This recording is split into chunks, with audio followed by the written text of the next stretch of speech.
Hello, beautiful people, and welcome to a post-release analysis on Heizou. Much like for our other pre-release analysis, I've done a post-release where I just go over the pre-release analysis video, and I react to me being right or wrong, and I let you guys know what I think now that he's been out for 10 days, 11 days. I ended up skipping the post-release for Cookie because I felt that everything was basically like on the mark, and I think that there is actually a lot of stuff that's going to change once Dendro gets released, and so I figured I might as well wait until Dendro's out to actually take another look at her. I don't have Heizou on my main account. I ended up getting him on my low AR free-to-play account. Most of the testing has been done on other people's account, and there's also a fair share of like secondhand information, just people telling me how they feel. So yeah, welcome to a pre-release analysis on Heizou. I'll be using Project Amber, which shout out to them, very useful website. First things first, he's a Catalyst user, which means, right? I was right on that one. He actually is a Catalyst user. That's already 1 point for me. Hell yeah. He's dealing Anemo damage. E.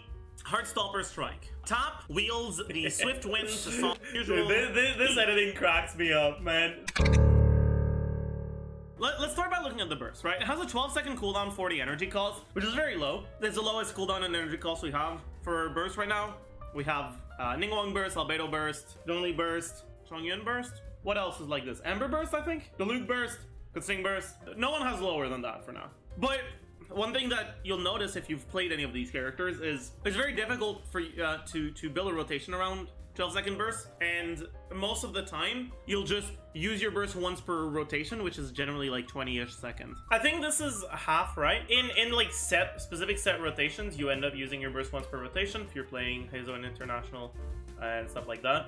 But when you're playing Heizou in a Taser team, which Taser team rotations are so flexible, what you'll end up doing is you'll just end up using your burst whenever you have it. It'll generally be end up being on average more than one per rotation. Not two per rotation quite, but on average more than one. The actual damage is 535, which is honestly really low for a burst. If we look at similar bursts, Zhongli's burst at talent level 9, 834. If we look at Amber's burst on level 9, 859. Right? Yeah, his burst is really not that good. Like, it's okay. It's not completely terrible. It does have a little bit of an element of grouping, but the damage on it is just not insane. Let's look at his skill. The base damage is 386, assuming he's not clenched yet. But when he starts getting very clenched, that he gets conviction. He gets 4 stacks of clench, which is about 400, plus the 400 base, plus about 200 from the conviction. So it's like it's not exactly because I rounded up like 3 times, but it's almost 1,000 motion value on a 10-second cooldown. This one is actually pretty fucking relevant. It has a mid cooldown skill with a lot of damage. But here's the thing, out of the Anemo units we have, the on-field Anemos we have are mostly played in Taser teams. And in Taser teams, if you're building for a big hit like this, then you don't get a lot of elemental mastery. And if you don't get a lot of elemental mastery, then your chain reactions aren't doing a lot of damage, which is pretty rough. It is hard for me to tell whether he's gonna be a unit that you want to build with attack, damage, and crit, or if he's gonna be a unit you want to build with EM. The biggest problem with building Heizou with elemental mastery, because the AoE for his attacks is relatively small, a pretty decent portion of his attacks will not actually be hitting an AoE. And if you only attack one of the enemies, and instead of getting 2 instances of swirl damage per enemy, you only get 1, which effectively makes your EM only half as valuable. And that's a problem that's a bit hard to predict on a pre-release, because we may have the numbers, but it's really hard to tell from like leak footage and from the official livestream footage exactly how big the AoE is on his attacks. And as it turns out, the actual AoE on his attacks is a bit smaller than I hoped it would be. Look at his normal attacks now. Now, his normal attacks are relatively underwhelming. Now, the good part about his normal attacks is that, from what I've seen, his charge attack comes out very, very quickly. So you can do N1C, or one normal attack followed by a charge attack, very, very quickly. And his charge attack does not share internal cooldown with his normal attack, which means if you do N1C, you get very, very quickly 2 swirls, and, in the same way, 2 clench stacks. Right? You get clenched, which is good. Also, from what I've seen, his hold seems to be really bad. It looks like it is incredibly slow to actually get the stocks. And so it really looks like you're gonna be trying to use his Ascension 1 passive to get the Clenched stocks rather than actually holding your skill. Right? Yep. The charge attack has no ICD, so you probably be able to do like N1C 2 times. Or N2C twice, that's gonna give you 4 stocks of Clenched. Or you could probably do N1C burst, N1C. Yeah. Now, my favorite artifact set is the Thundering Fury set. I think it's a very good design for an artifact set that can, under certain conditions, change the playstyle of certain units. I was too optimistic for TF. The biggest problem with TF in his case is in order for TF to work, you need the enemies to be grouped in order to trigger chain reactions. But because of the way that his stagger works, because of the size of his AoE, it's actually really hard to keep the enemies grouped enough to actually get TF procs. I do think that TF is okay if you're against heavy enemies, but it's very unreliable, and yeah, it is really unfortunate, man. Would have been nice. The last thing I want to look at for his talents is the scaling on his normal attack combo. With what we've seen, his normal attack combo is somewhat fast, but it's not like incredibly fast. It really doesn't look like he's going to be a very good normal attack spammer. Yeah, his normal attacks and his charge attacks do so little fucking damage. God, they're so bad. Just the motion value. But his charge attack is not terrible, and it comes out very quickly. And so he might be an okay N1C spammer. Now, because... Yeah, okay, so here's the thing about that. Is he a good N1C spammer? Yes.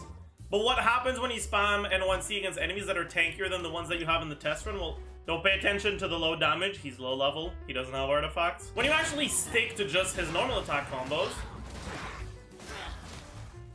he doesn't actually ungroup the enemies. His E can a little bit, but it's not too bad. But because his N1C ungroups,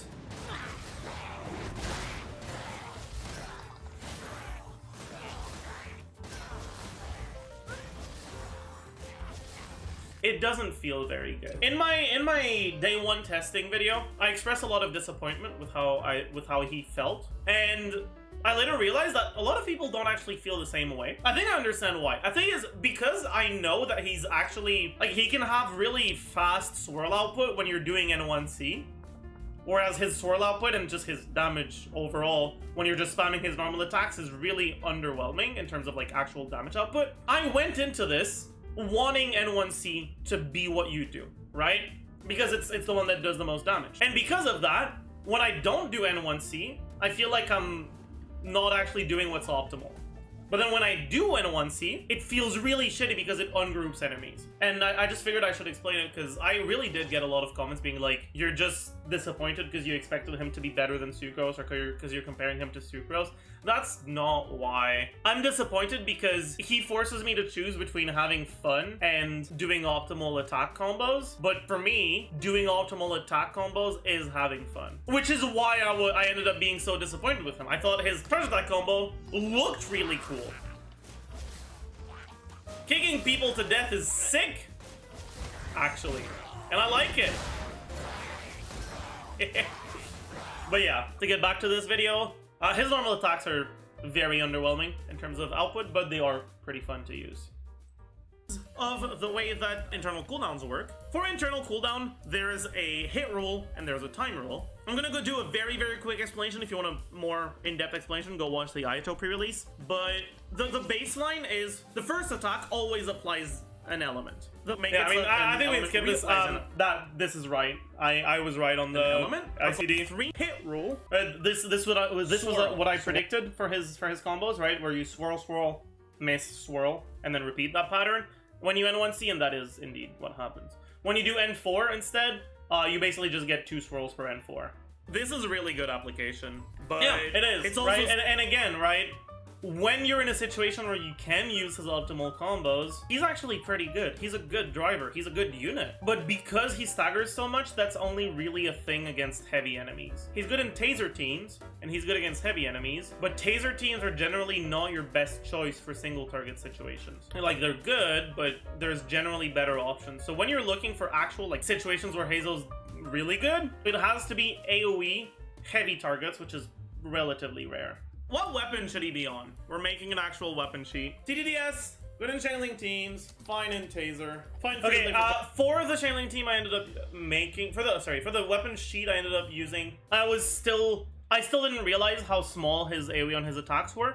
And so I gave him more AoE swirls than I should have. So in retrospect, I had Sackfrag and Mappamari being like basically the two best weapons like in every situation. Sorry, why did I say Mappamari? I meant Witsith and Sackfrag. Now, with certain like artifact distribution, you'll be able to see situations where some of the 5-star weapons are better, but it's definitely not as clear cut as it was.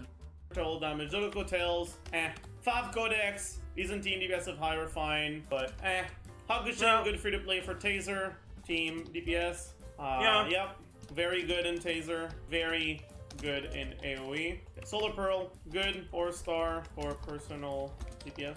Witsith, very good, especially at high refine. Memory of Dust, okay overall. Yeah. I don't think there's any teams where you actually want to get a shield with Heizou. I don't think there was many teams, so I don't think Memory of Dust is all that great. Overall, okay. Overall. Trigger's Verity, I didn't include it here, but it's probably the best when it comes to like damage per screenshot. And if you end up being in a very, very, very long fight where you can actually stack it up and keep it stacked, then it can be the best. But generally, fights just don't last that long in Genshin. Artifacts! 4-piece, Iridescent, Venerer. Yes. This one's pretty obvious. He's an Anemo unit. He wants VV. As we talked about a little bit earlier, 4-piece Thundering Fury. Potentially good in double Anemo taser teams. Yeah, so it's only going to be good if you're against AoE heavy enemies, which is pretty rare. It's nice to have in the back of your mind. If you're a like actual Heizou main and you just really like him, you might want to have a Thundering Fury set you can swap him to when you're in situations like that. But as a general rule, you don't really want to go for it. Like Heizou, Fischl, Xingqiu, Kazuha, or hell, replace Xingqiu with Yelan if you can get away without a healer. Your Heizou's probably going to be doing a fuck ton of damage. You'll get your like 3 E's per rotation instead of 2. Those E's are going to hurt quite a bit. Now, if you manage to play him in a team where you already have another VV unit, but it's not a team where you want to use Thundering Fury, what other sets could you think about? Because most of his damage is coming from skill, so you like maybe 2 TF to like Glad, but honestly, you'd probably just get more damage out of the like 4-piece VV effect on his swirls. That's how insignificant just stick to 4VV. I think those are the only 2 sets just stick with. 4VV. Now, artifacts, we already talked about the artifact sets, but we haven't talked about artifact substats and main stats. Triple EM. If you do not have a 4VV set, like at all, and you have another Anemo unit on your team, you can get away with 2-piece, but man, just don't. Just go 4VV. In AoE, much better in AoE in Taser. Crit build, better. Yeah, it's only better in AoE against heavy for the against heavy enemies for the EM build, right? Again, I realize how much I'm repeating myself, but because he staggers enemies, because he knocks enemies back, they're not going to be in range of each other, so that you can get 2 instances of swirl damage per swirl proc. As a general rule, I think I would recommend to go for a crit build over an EM build. Teams. I guess those are the teams we should talk about, right? Taser, probably his best teams. It's where he's gonna shine. If he's not good in Taser, he's dog shit. I expect him to be pretty good in Taser. Remains to see if better than Sucrose. Again, exactly the same thing. He's okay against when the enemies are heavy, but when they're not, he just doesn't feel very good. So yeah, it's worse than I thought it would be. It's still definitely functional if you need Sucrose on your other team. If you just don't like Sucrose and you don't want to play characters you don't like, he's okay. But if that's not the case, I definitely wouldn't recommend him. In National, Cope option, but it's still Anemo. In other words, is it better than Sucrose? Probably not. Is it good? Yes, it is. Freeze. Probably decent animal option. Yeah, no. I think he's okay in National. He basically just doesn't have grouping. Effectively just a worse option than Sucrose in every way. But even then, right, like it's gonna be a lot better than having like, I don't know, a Barbara in that tier or something. Like it's gonna be good. It's just not crazy. But if you want to play Sucrose Taser on one side, then yeah, Heizou can be an okay replacement for Sucrose in your National team. Off field, so won't be the best. Still okay though. Yeah, I can stand by that. He's a decent animal option for freeze, but he's definitely not the best. Soup, no. I think he's probably gonna be a really bad animal option for Soup. He doesn't have any grouping, nor does he have any I stand by that. Absorption. I don't think he's good with Soup at all. Proper elemental absorption. So you can't really play him with Bennett like you could play Kazuha, and you can't really play him with Xiangling because like he's gonna overload shit away from you. I think he's gonna be probably the worst animal option for Soup. Is it gonna be fine? Yes, because Soup is really good like as a baseline, so you'll be fine. But would I ever recommend him and Soup over other animal options? No, I wouldn't. Mono teams, if you play him in Mono Pyro and Mono Electro and Mono Hydro and Mono whatever the fuck, right? You're kind of just, he's not really bringing any value as other than just the VV, right? And so a lot of other animal options would do better again here. But it's functional. And finally, Hyper, very cope, but functional. It's not gonna be good. It is so cope. It is really cope. Like, if you're a day one player and you're not a whale, you might actually struggle to 36 star if you try to make Hyper Heizou work. Big animal numbers, and if that's what gives you serotonin, then hey, knock yourself out. His constellations do make Hyper a little bit better. We haven't talked about his constellations yet, so we can do that. So effectively, going to up to C6 from C0 is like about a 50% increase on his E damage. You'll see bigger numbers. It's nice. Honestly, probably still not enough to make his Hyper teams like actually good. That's fair. Even at C6, he's not a good Hyper. He's less bad, but he's still not great. Reality though is C6 4 stars don't happen for the new ones, at least. Well, you might have him at high constellation a year from now, but right now you won't. And if you do, it's because you went pretty hard on the Kazuha banner, in which case you have probably like, you at the very least you have Kazuha, and relatively likely you have C1 or C2 Kazuha, which is kind of like more of a reason not to play him, unfortunately. But there's a lot of teams that aren't good and people still play. Like it's fine. And if you put like Yelan on the team for her damage bonus, you can like pretend that you're not getting hard carried by Yelan's damage. True. Right? Like there's it's fine, but I just generally wouldn't recommend Hyper over something like Taser for Heizou. Man, I think that does it for the pre-release. I think there's one team that I missed. I kind of consider it to be a mono team, but also I know that a lot of other people don't consider it to be a mono team, so I probably should have mentioned it more, and I didn't think to actually mention it, so I'll take the L on that one. I think that a team like this, which is double Anemo, double Pyro, Anemo Pyro Quickswap. So usually, right, you have the mono Pyro core, which is Bennett, Kazuha, Xiangling, and then you just have whatever on-field character you want. It can be Xinyan, it can be Klee, it can be whatever, right? But you can have your on-field character be an Anemo unit. Again, my Heizou is underleveled, so I might just fucking die.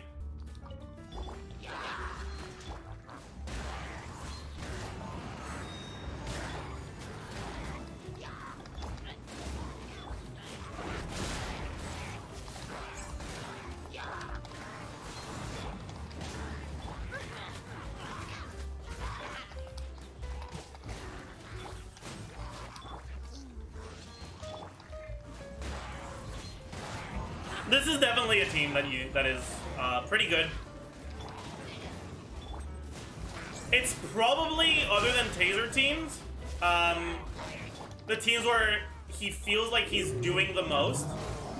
And in this team, I would actually consider him an upgrade over Sucrose, because it's a solid team overall. The core is really strong, and because he's effectively providing a bunch of animal particles for your Kazuha, while still being a decent amount of damage and being able to take advantage of Bennett's buff, a lot better than Sucrose would. I actually consider him to be pretty good in this team. Would I consider him to be the best? Probably not. I still think Venti is just too good in this team to really have someone who beats him. But unironically, like, for like a single target version of this team, or against enemies that can't get pulled in by Venti, this is unironically a good team. All of this to say, this is probably the biggest miss in this video, not specifically talking about this team. Technically, right, I did say that I considered Mono Pyro to be a team that he could be played in, but I think it's pretty fair to say that I didn't get this idea across, right? If you want to play Heizou, if you like Heizou, and you want to play him in a team that doesn't feel like you're just coping for Sucrose, because, right, unfortunately, for a lot of players, me included, playing a character when you know that he's just a downgrade of another unit feels bad. So if that's the case for you as well, you can actually play him in a team like this where he's not necessarily a downgrade over other units, and he actually feels pretty good to play. Would you run both with VV? Yes and no. You could do Lava Walker on Heizou. I'd probably run both with VV just because, well, sometimes you're fighting enemies, like multiple enemy waves, and you can reapply VV without flopping back to Kazuha, which I think is worth losing out on a tiny bit, little more damage you do from Lava Walker, but... Thoughts? Heizou's looking like he's gonna be a good unit. I do consider him to be pretty solid. He's overall, right, looking at my conclusion, I consider him to be slightly worse than I anticipated, but not significantly worse than I anticipated, just a little bit worse. Heizou will not really gain anything special from Dendro. He will obviously have the ability to be run as an on-field driver in aggravate teams because he triggers swirls really often. He'll be able to proc Fischl's Ascension 4 really often, but also he's gonna have the same problem that he has in taser teams where he knocks enemies away, which can kind of fuck you over. But yeah, so that's it. If you want to see more of me, I mean, hey, we have it on screen, right? We have the outro from the last video, so you can come join me at twitch.tv/Zajef77. I stream every day, and I hope I'll see you there. Make sure you subscribe and leave a nice comment or a mean comment. Leave an honest comment, actually. Don't like go out of your way to be nice or mean. Just be honest. But yeah, I'll see you guys around. See ya.